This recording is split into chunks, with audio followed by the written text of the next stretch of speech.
Ассалаумағалейкум ағайындар, мынау Қызылорда облысында, Қызылорда қаласында Зейнолла Шүкіров көшесінде халық болып салып жатқан Мырқы Қажы мешіті. Мінекей мынау ауласына қазір кіреміз.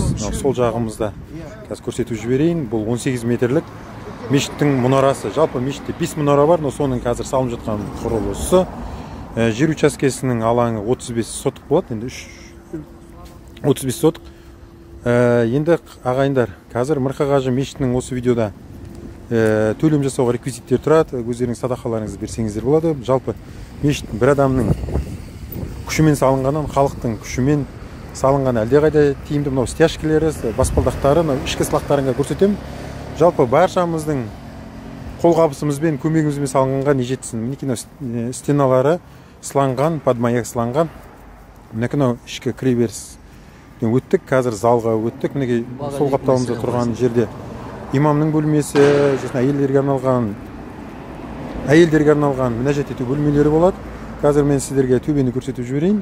Күмбезі, үлкен күмбез жерде тұрып жасалды. Бұл күмбез, бұның диаметрі күмбездің қарап тұрған үп-үлкен 11,5 метр болады диаметрі. Сосын жалпы айтпақшы мешітте 60-қа жуық 60 терезе бар. Соның бәрі терезелер салынып, қапталды пластиктенді.